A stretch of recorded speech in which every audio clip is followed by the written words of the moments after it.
Hey guys, welcome back to my channel. My name is Amanda Pittman and I talk about faith, confidence, and lifestyle from a Christian woman's perspective.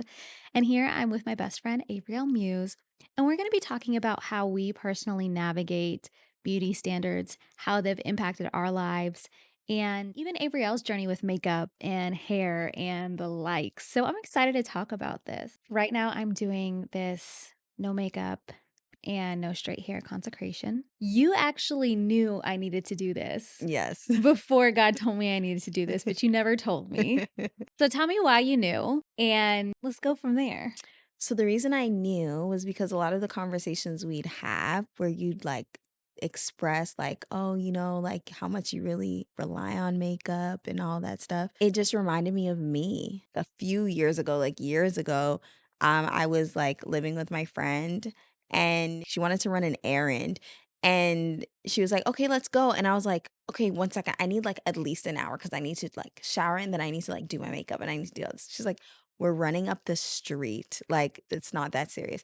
And I was like, no, it is that serious. Like, I need to do my makeup. And she's like, I don't remember exactly what she said, but she essentially was like, I don't think that this is a good thing that you always have to wear your makeup regardless of where we're going. Even if we're running up the street, you're just going to come home in like 10 minutes and wash it off. Even though I was like a little bit annoyed that she said it in the moment, deep down I knew she was right. And I'm the kind of person that doesn't like to feel bound to anything. If something has me in a chokehold, because I value my freedom so much, I'm gonna go in the direction of where my freedom is. I ended up doing like no makeup. I don't think it was that long, honestly. I think it was like a couple weeks. And after doing that, I was like, oh, okay, I can go out without makeup. Like I really was relying on this thing a little bit too much. Hearing you like talk about it, I was like, oh, this reminds me of me. I think she should just go without makeup because that's what helped me. Yeah, and the funny thing is, not until after God told me, she was like, yeah, I always knew that you eventually would and that you needed to. I remember Avriel sharing this with me multiple times that she had done this, and I'm like, okay, cool story.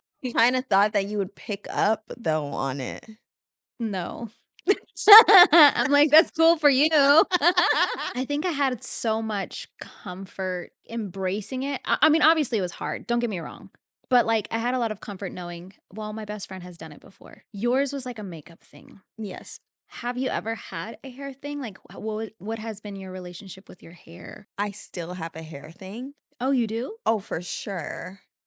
For sure I do. I was even thinking about it today. Oh yeah, before we filmed this video, it had to be right. Literally. And I was even thinking, I'm like, dang, like, I really wish I could just cut off all my hair. But the reason I won't cut it off is because I value my hair too much. So I'm like, I'm bound a little bit. I've never heard you say that. Because I feel like my hair has always been a point of annoyance for me. I'm like a low maintenance girly. So I don't like, I have to figure out what to do with it every couple weeks. If it's in box braids, okay, maybe it lasts a month. It never lasts a month for me. Then I have to figure something else out with it. But then I'm like, oh, if I cut my hair, I heard it's high maintenance as well. I'm the one who told you that. Oh, okay, that was you. There you go. I just don't know what to do with my hair. It's so annoying, but I value it being done and looking good, but I like it annoys me on a regular basis. I remember back in 20, I think it was 15, I cut off all my hair. I had a pixie cut. There may be a select few of you who remember it. I might have a couple videos on here that unless I've hid them all. The pixie cut was fire though. It was fire. It looked really good. But I was under the impression that when I cut it off, it's going to be lower maintenance. Mm, Like, I had to straighten it. I'm, like, trying to get to my roots with the hot flat iron and, that makes you know? Also, my hair gets greasy, and so it's like, okay, it's been 4 days since I've washed my hair. With short hair, I gotta actually wash it and redo the whole imagine having to do that all the time. yeah. I, like, cut it off. It had a lot of damage. That was the one of the primary reasons, and the other primary reason was I felt like I was in bondage to my hair, but it didn't fix the problem. Probably because I didn't hear from God, and it was a big chop era, you know, back in 2014, 2015, everybody was doing big chops on YouTube, and so I thought, "Okay, well, this is gonna help me with this stronghold with hair," but it made it worse. I went through this really ugly transitional phase. I hated how it looked in the transitional phase because I was like, trying to wear it curly in the transitional phase. And so I ended up putting a wig on it for maybe like 7 or 8 months. I mean, a lot of people didn't know it was a wig until it grew out and then it was like obvious because it's like moving. Not the wig moving. We're literally delirious. Just so you guys know, it's late, It's okay? so It's late. so late. But then I took it out and my hair was longer, but I mean, when you have curls, you have shrinkage, so it's like it had grown so much, but it was still like right here. I think not going to God for the strategy was the thing for me because I knew that I was doing it with a good intention, but like in ignorance. I needed to really seek God for that strategy for that freedom. What God is taking me through right now, I sought him for the strategy and I asked him, "How long do you want me to do this for?" And he said, "Until you feel delight." And Mm, now I'm in a place where I feel total delight. I feel comfortable. I'm like, I really don't care how you'll think I look. This is the hair. This is how it grows out of my head. And so there's just a lot of comfort in it. But I think it's just because I got the strategy from God, you know? I love that because I feel like that's what I need to do. I need to get the strategy from God when it comes to my hair because it literally drives me crazy. I'm low key scared he's gonna tell me to go natural. I, I just I don't don't I know. don't know what he's gonna I say. don't know I what he's gonna literally say don't either. know. But the thing is, once God says it, I'm gonna be obedient. So Yeah. I'm like, ooh, should I even ask you? Because if you tell me to go natural, that's gonna be really hard for me. Is it hard because of the maintenance or is it hard because of the look? I think it wouldn't be the maintenance because I think Yeah. that even if I went natural, I'd probably still straighten it a lot because I just like straight hair on me. Like, I don't think I'd ever be one of those like teeny weeny afros kind of girl. I Mhm. mean, I know I would never be that kind of girl. So I would have to figure out natural styles. And I don't think I'd want to do that. Yeah. But I mean, you do some relaxer. So you going natural would just be, no relaxer, but you could potentially straighten it. But which hairstyle has actually been the least maintenance for you? Knotless braids. But I've been like not liking it lately. Really? Why is that? Because I feel like it doesn't last long. I got this done, what, a couple weeks ago, and I already want to take it out of my head. And I don't remember ever being like that. But I feel like in the past, whenever I did knotless braids, they didn't use like a lot of gel or whatever it is that they use, like the hair jam. And now that's like the thing. A lot of hairdressers use the hair jam and then it like makes your hair flaky. I could like will wash it and all that stuff, but it's still annoying to me. I'm still redoing this thing that I was just done in some type of way. Like I like it, but then I like it for like 2 weeks. Yeah. All I know is that whatever God suggests for you is going to help you be more free, not more tied down.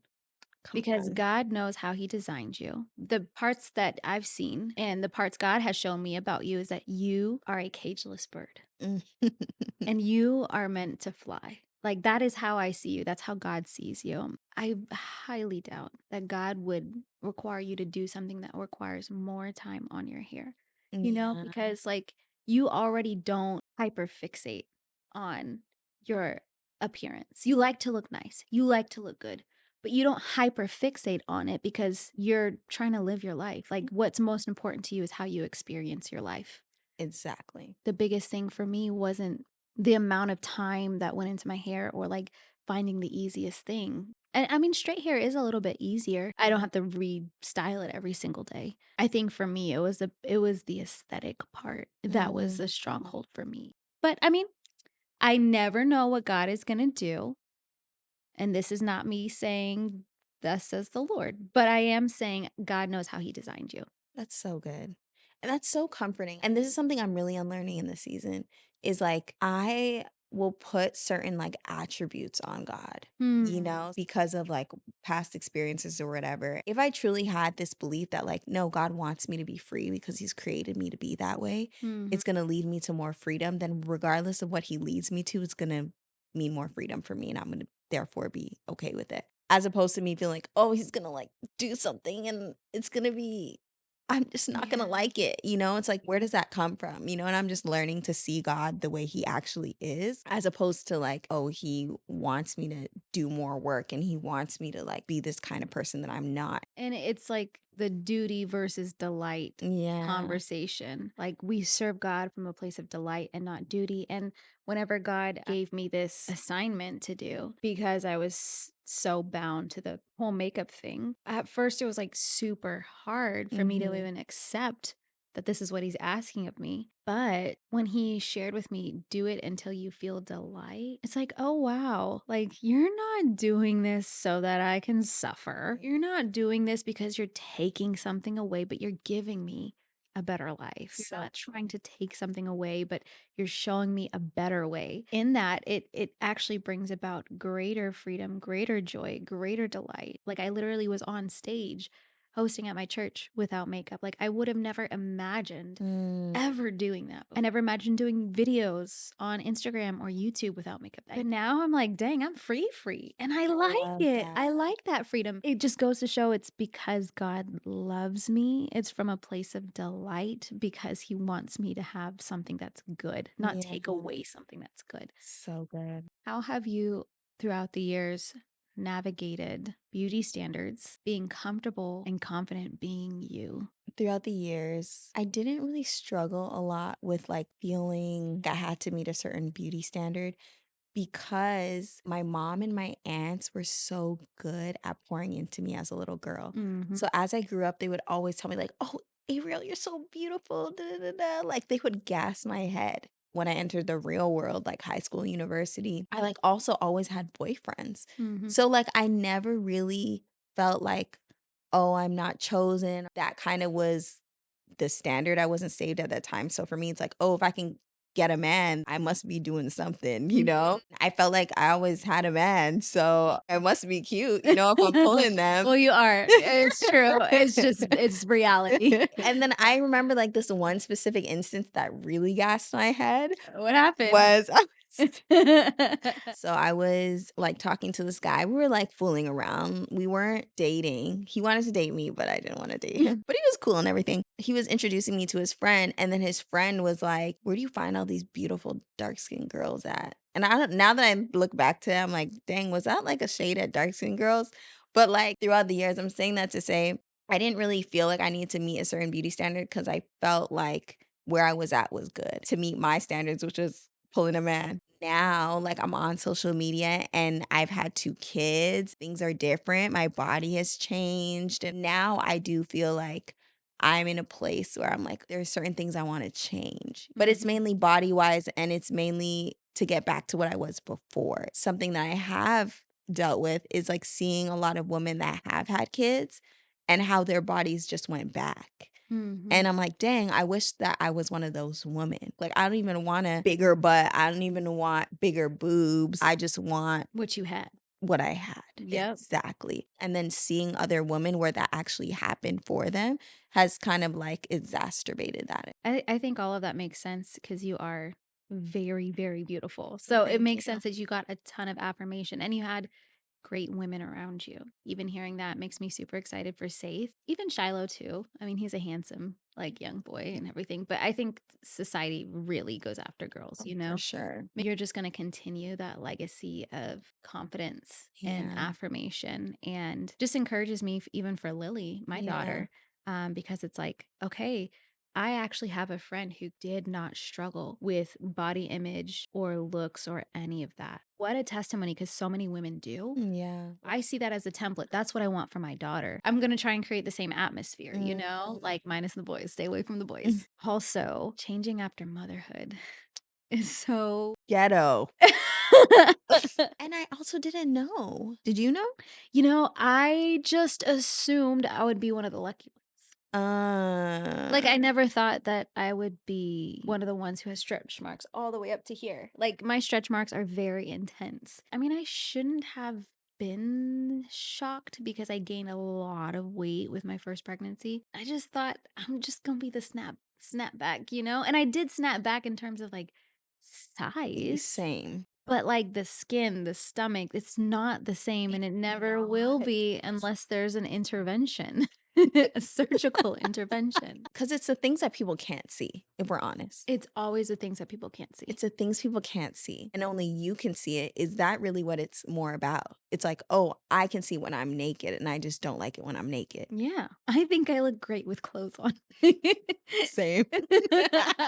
I think a part of me is at peace with the thought of I'm not going to look the same way I did before kids. I'm a mother now and I wasn't then. I think another part of me is, well, of course I'm not going to look the same because I'm going to keep getting better. Like I'm Mm, only going to get better looking, you know, like my best years are ahead of me. I love that. And I think that like that perspective is kind of helping me because I don't want to feel like I've peaked, not even in a superficial way, but in a holistic way. I feel like the more freedom I've gotten in every single area of my life, it glows. Before my like no makeup consecration, I want to be like those women that glow. And I could Mm. literally list women that I thought of in my head, like this person I know glows, they glow when they're not wearing makeup and it just shines through. I remember saying that. And now people have been giving me those compliments. And it feels so good because something that I didn't really fully believe or receive before, but now I can really believe and receive it because I feel different. And so I want the same for me postpartum. I want to be better as a mother. I love that perspective because if I'm honest, I low key think I peaked in uni, body wise. But me and Ave are now in our fitness era. True. Okay, we went to a Pilates fusion class today. We went to bar yesterday. We didn't sign up for anything tomorrow, but that's okay because it could be a rest day. You still haven't even seen the best of Ave yet. True. But the loose skin and stuff, like, it don't matter how much fitness I do, that's not gonna change unless I do surgery. I think I'll peak again once I do surgery.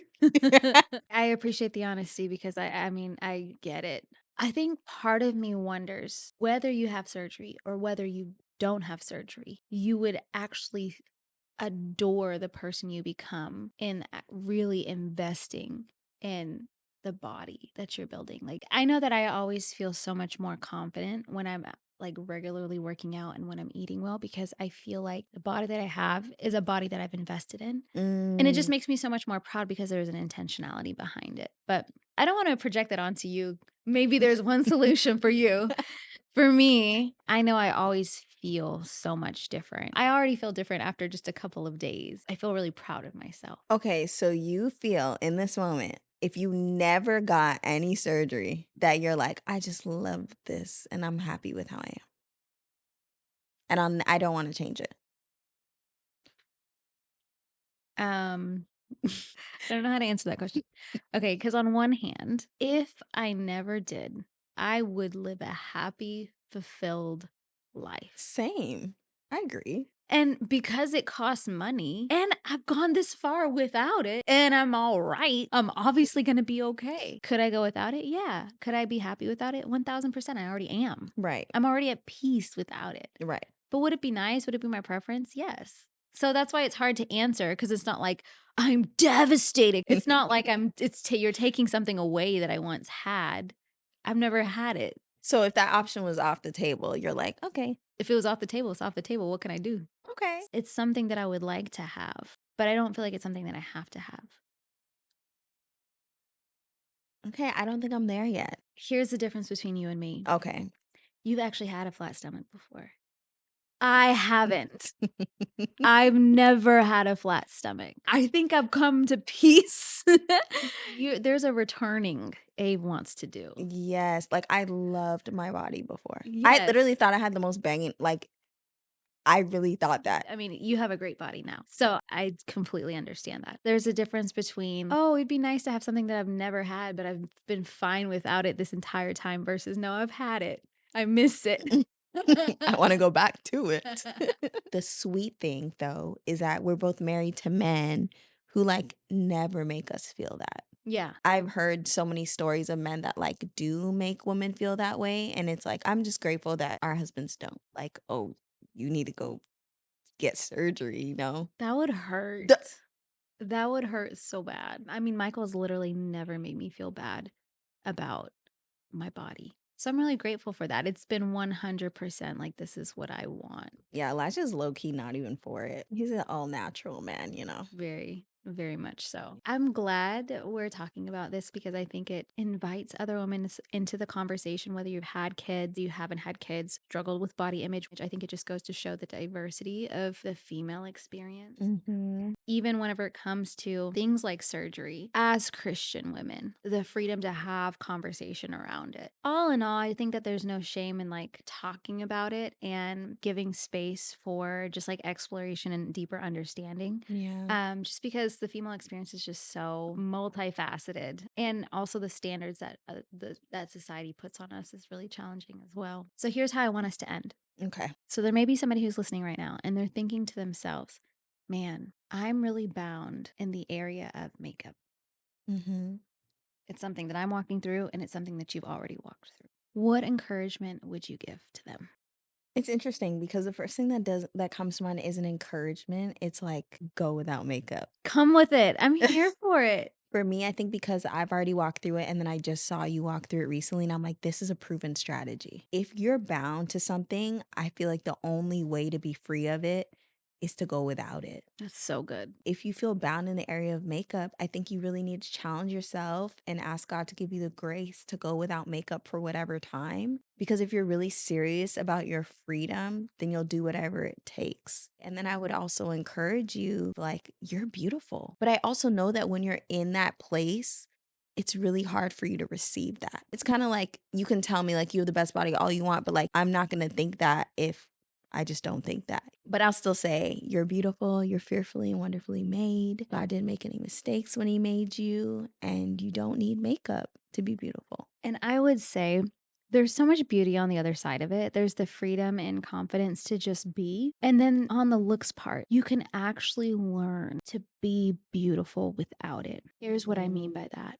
I would use makeup so much as a crutch with my skin rather than trying to improve my skin So from the good. inside out. Like, how is my diet? Am I treating my temple properly? Am I asleep in my makeup regularly? That's not good for my skin. Am I finding an actual solution or just getting frustrated Mm, with the results? And now my skin is improving so much because I'm following a plan that the dermatologist gave me, but I am so pleased with it mm, and how far I've come. And I can't really ever remember thinking or feeling that since I was a teenager. And so the level of intentionality that goes into that, I think you become naturally beautiful that way. I yeah. think when we don't feel naturally beautiful, it's because we don't take care of our natural bodies. We slap on things, we slap on makeup, we slap on the extensions. I have been taking better care of my hair. In taking better care of my hair, I'm getting better results. And I'm also learning what products work well on my hair. And in that, I'm getting better results. So Mm, now I actually feel better walking out of the house with my curly hair because my curly hair literally looks better. I feel better walking out of my house with skin, my own skin, because it actually looks better. I think it's twofold. Yes, I can feel free and fine if I have multiple zits on my face and if my hair looks crazy because I've gone out with both. I'm actually putting in the work that it takes to have what I believe is beautiful hair. Beautiful hair mm, is healthy hair. mm. Like beautiful skin is healthy skin. So good. Your teeth, or if you're having issues growing your hair, do you have a vitamin deficiency? Like, God has just been speaking to me about God made women to be beautiful, but to shine beautifully naturally because we take care of ourselves. So I know that I don't feel beautiful when I don't take care of myself. But when I don't rely on external things to make me more beautiful, like to put on top, I actually work harder to feel beautiful without mm, it. It could actually give you an opportunity to become the person you wanted to become. I know that's what it's doing for me. Like, wow, I'm yeah. finally getting the skin that I want. It's helping me to get to the hair that I want. I like my curly hair, but I wanted it to look a certain way. Well, I'm getting closer to the way that I want it to look. Even with us being in our fitness era. Yes, surgery is an option, but even if I got the surgery, I still would not be fully satisfied with my state of my body right now because I'm not investing in it. Yeah. Yes, that's so good. I love that you said healthy hair is beautiful, healthy skin is beautiful. It's like we have to, I guess, redefine what beauty really is. And it Mm. really is being healthy. Yeah, being the best version of yourself, and I think that Yes. that's what you and I are really getting at. We wanna be the best versions of ourselves, and I don't think that there's anything wrong or unholy about that. In that, we can invest in ourselves, but do it God's way, and it actually brings about true fulfillment and true joy, and not Yes. superficial. When you're actually free, you radiate it beauty as well. Yes. You know, like you're no longer bound to this thing. And I feel like people can sense that. Yeah. People can sense when you're a free person. Yes. Well, I've really enjoyed this conversation. It's been fun. Thanks so much for watching. I would love to know which part of this video you relate to, you resonate with. Leave a comment below. Let's continue the conversation. If you want to see a part 2 of this kind of video, let us know. Even questions that you guys have that you'd like us to talk about, put those in the Yes. comments too. Bye, guys. I'll see you in my next video. Bye, guys. Okay, let me try again. Redo Let that. me and I'll oh, We're literally delulu. thanks for watching, guys. I'll see you in my next video. Bye. Oh, wait. Can you do it again? I was like this. I didn't realize you're going to start right then. Okay. Okay. You ready? Yes. Okay. Are we high? Okay, I got it. I Okay. know I have it You this got time. it this I got time. it Yeah, this you do. You do. Thanks for watching, guys. The one where you're rubbing your eyes, I think it's gonna